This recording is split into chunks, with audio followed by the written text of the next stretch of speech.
Okay, welcome to Power Max TV. Ngayon may tetestingin tayo. Ayan, narinig.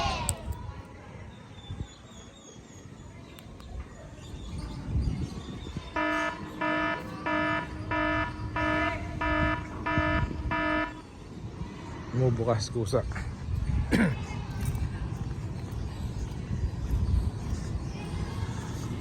So ito guys ay may motor. Ayan. So ito motor niya pang pang 800 kilos. Ayan. Ayan yung release niya, oh.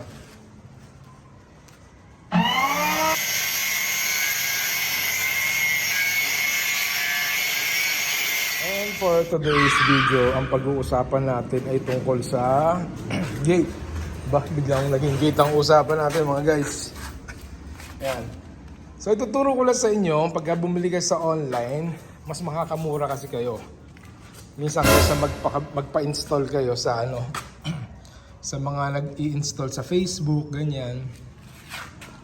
Tapos malayo pa yung mga nila, lugar nila sa inyo.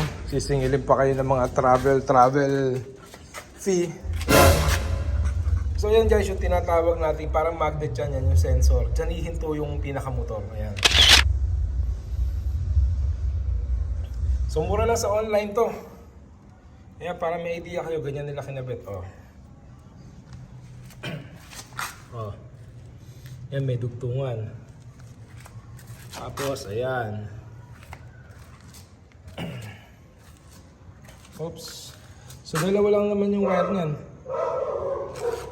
Ayan yung pinakamotor niya, 800 kilos. So sabi nung gumawa ng gate na to, nung engineer, nung kumpare kong engineer, shout out nga pala sa mga magpapagawa ng bahay dyan. Baka gusto nyo. Citycon Construction. Cityton pala. Sorry. Cityton. So yan, ginawa nila gate na yan. Sabi, mga daw to, 500 kilos. So kaya ang nilagay ng motor ay pang 800. So sarado natin. So may indicator to sa labas na parang umiilaw. Parang yung parang yung umiikot na ilaw na ganon. Nasa ganon, walang maiipit. Alam na nila na sumasarado yung pinaka-gate. Yan. Hinto yan doon sa magnet. Ayan o. Huminto doon sa pinaka-magnet. Kailangan lang yung release nyo na to guys. Ayan. Diretso-diretso yung release nyo. Kasi pagka medyo tataas yan, may ipit itong motor, malakas sa bearing. Kaya kailangan naka-align siyang mabuti. Yan, para magkaroon kayo ng view. Ayan. So ganyan kalaki ang gate na yan. 500 kilos na gate. Kayang-kaya ng 800, pang 800 kilos na motor natin sa gate. Gate motor, ayan. So ayan, tapos pagbubuksan, ang sasabihin ko sa inyo mamaya, oo maganda yung may ganito, may sasabihin din ako sa inyo mamaya, o pamaya, na hindi maganda. Ayan. So lahat naman siguro, pagka may magandang pangyayari, ayan, game. Tsaka tipid siya sa kuryente, Dito sa bodega na to, binabayaran lang ditong kuryente, 36 pesos. Sa isang buwan, 36 pesos ito, bumubukas to ng mga 3 beses sa isang araw. So 36 pesos sa isang buwan. Mga solar din naman kasi ilaw dito. Ayan. Isa pa. Sarado natin. So pangit sa kanya, wala sa kanya nakalagay dito kung close o open. O pwede nyo siyang i-stop. Ayan. Yung lock parang hindi naman gumagana. So balik natin. Tapos i-stop natin. Balik.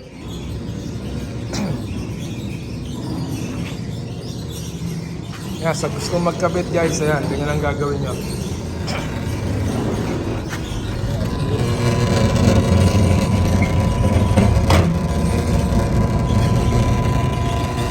Oop, ito. Pagdaan sa magnet, ayun So ito, para saan ba to guys? Ito. So ito, pag nawalan ng kuryente, sususian nyo, hahatakin nyo to. Pagkahatak ninyo yan, mapiprewheeling na tong gate nyo. Ganun siya. Ngayon, isang problema dito, pag nawalan ng kuryente. Yan, sasabihin ko na kung ano problema. Pag nawalan siya ng kuryente, mali kayo ng pindot dito. Kasi hindi siya bubukas eh. Mare-restart yun. Parang yung magnet niya marireset. Masasana yung pinaka-sensor niya na nakatapat yung magnet. Pag nawalan ng kuryente, ganun na. So, kala nung motor is walang magnet, pero may magnet ka. Gets nyo ba yun? Ako medyo di ko gets eh. So, yun. Pag nakatapat yung yung magnet niya at nakatapat yung motor, yun ang nangyayari. Pag nawalan ng kuryente, parang wala lang yung stopper niya na sensor na yun. Ang problema, pag namali kayo ng pindot, sasagad yan dito. Yan, may bitak na to. May bitak na, oh. Ayan. Kakaldabog yan dito. Ayan. This is stopper. Paglalak yan ngayon. Doon napapasok yung problema natin. Kasi hindi siya gagana pagka nag-brand out tapos nagkakuryente. Ang mangyayari nun, ang gagawin natin, pagka nag-brand out at nagkakuryente, sususian natin to. Ngayon pagkasusi, i-atras muna natin to. Nang nakapatay yung natin, syempre yung breaker. Yan. Tapos, ibabalik natin na nasa gitna yung gate. Tsaka pa lang, i-on natin breaker. Doon pa lang ulit siya gagana. Ngayon kung sakali, sumagad doon sa dulo. Ayan. Namali ka ng pindot kasi dito, hindi siya bubukas pagka nawalan ng kuryente. Ayan, dito. Ngayon, sumagad yung pinto. Dito, pindot mo to. Gaganon yan. Dag, ganyan. Kakalabog yan sa may sulok. Ano gagawin ninyo? So, ang gagawin ninyo, maglalak kasi yan. Ang gagawin ninyo, tatanggalin nyo itong pinaka-motor niya. May tornilyuhan yan dito. Isa, dalawa, kabilaan. So, hindi kasi napaliwanag yun na maayos nung nag-install nito. So, kaya, yun, gano'n na lang. Kung alam ko lang na gano'n, pag-iisipan ko rin kung magpapakabit ako ng ganitong So, matrabaho pagka nawalan ng kuryente at napindot to. Pero pagka hindi mo naman napindot ng mali, wala nang problema. I-atras mo lang yung gate, tapos isasara. Okay, gano'n lang.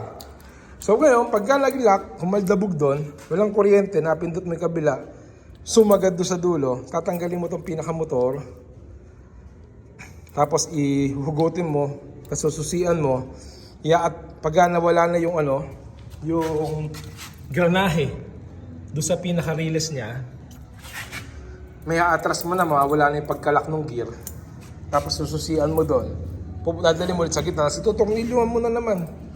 Ganon. Kaya pag nawawala ng kuryente, huwag nyo basta-basta pinipindot. Susian nyo muna, i-atras yung gate. Ganon lang guys.